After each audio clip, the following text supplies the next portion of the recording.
राधे राधे गुरुजी। जी राधे राधे गुरुजी, हम आपकी कथा बहुत ध्यान से सुनते हैं और हमको बहुत अच्छा लगता है। और हमारा जो है जो समस्या थी, बहुत टेंशन था हमारे जीवन में, मतलब बहुत उतार चढ़ाव था, लेकिन बहुत मतलब दूर हो गई है जब से हमने आपकी भागवत सुनना शुरू किया है। और प्रश्नोत्तरी और भजन तो डेली सुनते हैं आपकी, तो मेरा मतलब जीवन में बहुत बदलाव हुआ। मेरे 2 बच्चे हुए थे गुरुजी, तो एक लड़का जो है एक दिन मतलब जिया था जब हुआ था, उसके बाद फिर 1.5 साल बाद एक और हुआ, तो वो 7 महीने का जीकर ख़त्म हो गया, डायरिया हो गया था गुरुजी। उसके बाद से फिर हम बहुत टेंशन में आ गए थे, बहुत हमारे मतलब माइग्रेन भी हो आप गया सभी था। लोग जितने भी व्यक्ति फिर हम जुड़ दवा रहे हैं ववा यूट्यूब करवाए, पे, जब सभी दवा लोग खाते तो सब्सक्राइब आराम लाइक लगता, लेकिन कमेंट जब से करना हमने ना 2 भूलें। साल से आपकी कथा सुनी है, राधे राधे, जय हमको श्री इतना कृष्णा। आराम हुआ, इतनी शांति मिली है कि हम क्या बताएं गुरुजी। बस गुरुजी, हम केवल आपसे ये जानना चाहते हैं कि हमको मतलब वो पंडित जी बताए हैं कि वो कुछ पंडित जी बताएं कहीं कि जो है वो तुम्हारे यहाँ लड़का जो है नहीं जिएगा, और भागवत कराओ अपने घर में, तो जो भी कुछ और पूजा पितृदोष बताए थे हमारे घर पे गुरुजी। कोई बात नहीं, अब बिहारी जी से प्रार्थना करना, भगवान आपका सब अच्छा करें, सब बढ़िया होगा। भागवत गुरुजी जी तो जी। वो बताए कि पितृदोष मतलब जो है हम कुछ पूजा करवाए जो हमारे बजट में था, लेकिन कहीं भागवत कराओगे तो लड़का होगा, नहीं तो नहीं होगा। तो गुरुजी हमारे यहाँ मतलब हम जो है हम भागवत नहीं करा पाएंगे, हमारी मतलब इतनी हैसियत है कोई नहीं। बात नहीं, आप बिहारी जी से प्रार्थना करो, भगवान यूं ही सुन लेंगे। तो हम उन्हीं से प्रार्थना करते हैं, और हमको यहाँ तक हम आ भी गए हैं, इतनी इच्छा थी अब यहाँ भगवान आने जी की। ने बुला लिया है अपने धाम में, अपने चरणों में, तो बिहारी जी कृपा कर चुके हैं, इसलिए बुलाए। जी अब जी गुरुजी 27 तारीख को हम यहाँ पहली बार आए हैं, और आपकी कथा उसी दिन से शुरू हुई है, और उस दिन से हम लगातार सुन रहे हैं। खुश रहिए, खुश रहिए। ठीक है गुरुजी, राधे राधे। राधे राधे गुरुजी। जी जय श्रीमन नारायण। गुरुजी, मैं दिल्ली से आई हूँ और मैं आपका भागवत बहुत दिल से सुनती हूँ। और हाँ जी, और रसोई में भी मैं आपकी भागवत लगाए रखती हूँ। मेरा मन बहुत भागवत में लगता है। पहले मैं बड़ी बेचैन होती हूँ जब तक आपकी मैं भागवत ना सुन लूँ। और गुरुजी, मेरे का एक प्रश्न है कि मेरी बेटी पूछती है कि मम्मी आपने कौन सा गुरु मंत्र लिया है, कि मेरे को बताओ। क्या गुरुजी मेरे को बताना चाहिए?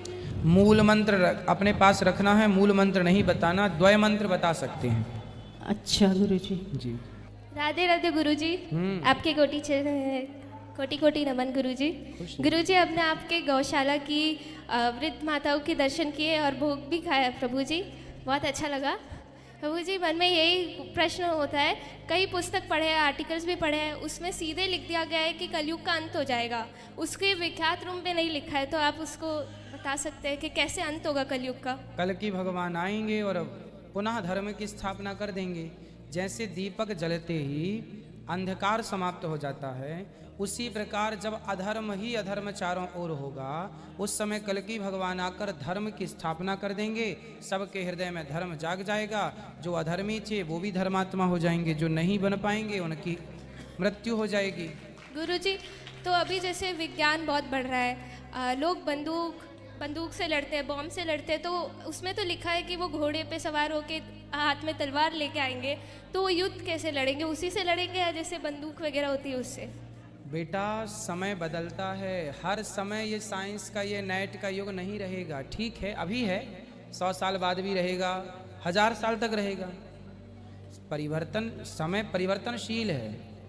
जो कल था वो आज नहीं है। जो टेक्नोलॉजी आप लोग आज देख रहे हैं, ये टेक्नोलॉजी महाभारत में पूरी की पूरी थी। कौन सा अस्त्र नहीं था महाभारत के टाइम? आज मिसाइलें हैं, तब ब्रह्मास्त्र थे। टेक्नोलॉजी थी ना, तब ना मिसाइल थी, ब्रह्मास्त्र थे। पाशुपतास्त्र था, ब्रह्मास्त्र था, सुदर्शनास्त्र था, आग्नेयास्त्र था, वरुणास्त्र था। ये सब आज की मिसाइलें ही तो हैं, आज की टेक्नोलॉजी पे कहें। अब देखो, महाभारत का युद्ध चल रहा था कुरुक्षेत्र में, और धृतराष्ट्र थे अपने हस्तिनापुर में। आंखों देखा हाल बताया जा रहा था युद्ध का संजय के द्वारा। कैसे बताया जा रहा? कोई टेक्नोलॉजी रही होगी, वहाँ कैमरे के द्वारा रिकॉर्ड करके लाइव प्रसारण, जैसे आज कथा वृंदावन में चलती है, आप लोग संस्कार चैनल के माध्यम से घर बैठ के लाइव देखते हैं। अब ये प्रश्नोत्तरी चल रही है, सारी दुनिया लाइव देख रही है। उसी तरह जैसी टेक्नोलॉजी आज है, वैसी टेक्नोलॉजी तब थी, तब ना वहाँ का युद्ध आंखों देखा हाल संजय धृतराष्ट्र को सुना रहे थे। टेक्नोलॉजी का प्रयोग हुआ कि नहीं? पर वो टेक्नोलॉजी उस जमाने के ऋषि मुनियों को पता था कि इस टेक्नोलॉजी के कारण सिस्टम बिगड़ जाएगा, प्रकृति दूषित हो जाएगी। अब जैसे फ्लाइट है, हम उड़ के चले जाते हैं दूसरे देश या दूसरे स्थान पर, अच्छी बात है, सुविधा तो है, लेकिन आप जानते हैं कि इस फ्लाइटों से जितना पॉल्यूशन हो रहा है, ये वातावरण कितना खराब हो रहा, ओजोन परत कमजोर हो गई, इसका नुकसान, साइड इफेक्ट भी तो है। यदि हम प्रकृति का लाभ ले रहे हैं, साइंस का लाभ ले रहे हैं, तो साइंस के साइड इफेक्ट भी तो हैं, नुकसान भी तो हैं। एक दिन इतना नुकसान हो जाएगा कि फिर प्रकृति अपनी करवट ले लेगी, सब अस्त व्यस्त हो जाएगा, आदमी का पेट भर जाएगा टेक्नोलॉजी से। अभी तो भूख बढ़ रही है, ये कर लें वो कर लें, कोई मंगल जा रहा है, कोई चांद जा रहा है, घूम आओ। लेकिन एक दिन आएगा कि सबका सबसे पेट भर जाएगा और सामान्य जिंदगी जीने में आदमी विश्वास करेगा, सामान्य जीवन फिर आएगा, फिर वही धनुष्वाण आएगा। अभी कितने भी मल्टियां बना लो, लेकिन फिर वही पुराने जो परंपराएं पहले थीं वो फिर लौट कर आएंगी। आप लोग देखते हैं कि नहीं, फैशन, जो हमारी माताएं आज कपड़े पहनती हैं, साड़ी, हर दूसरे साल नई साड़ी का फैशन आ जाता है, हर साल। तो जो पुरानी साड़ियाँ थीं, जो कल तक आपको गंदी लगती थी, अब उनका फैशन चल रहा है, तो फैशन में चल रहा है, फिर वो रिजेक्ट हो जाएंगी, साल भर बाद पुराना पैटर्न हो जाएगा, फिर कोई नया आएगा, फिर घूम फिर के वही आएगा जो आज आपने रिजेक्ट किया है। तो यही ना चल रहा है प्रकृति। तो आज धनुष बाण से शुरू था, फिर बीच में टेक्नोलॉजी, मिसाइल, बंदूक, तोप में आ गए, फिर आएगा। ये सब देखते चलो, आगे आगे होता है क्या। गुरुजी, और जैसे अभी 100, 200, 500, 1000 साल बाद करवट फिर होना है। गुरुजी, जैसे अभी रूस यूक्रेन में ऐसे युद्ध होता है, तो उस समय कैसे युद्ध होगा? उस समय धनुष बाण से ही होगा। नहीं, जैसे किसी देश के बीच में होगा या किसी, देखो पूरा सिस्टम भारत से चलता है, हेड ऑफिस भारत है पूरी दुनिया का, भारत के बदलाव का पूरी दुनिया पर प्रभाव पड़ता है, भारत के बदलाव का। इसलिए जो होगा भारत में होगा। भारत में यदि धर्म की स्थापना हो गई तो ये धर्म की स्थापना यहाँ हो गई तो पूरी दुनिया में धर्म की स्थापना हो जाएगी, क्योंकि मूल हेड ऑफिस दुनिया का भारत है। इसलिए यहाँ से आज भी सारी दुनिया, आप मानो ना मानो, सब भारत को फॉलो कर रहे हैं। हाँ, राधे राधे गुरुजी। जी, आपके कमल चरण में कोटि कोटि नमन। खुश रहिए। गुरुजी, मैंने बुक पढ़ी है और देखा भी है महाभारत का युद्ध, तो उसमें बताया जाता है कि मतलब जो महाभारत का युद्ध हुआ था उसमें 7 लोग बच गए थे जो अधर्मी थे, तो अभी रहते कहाँ पे होंगे?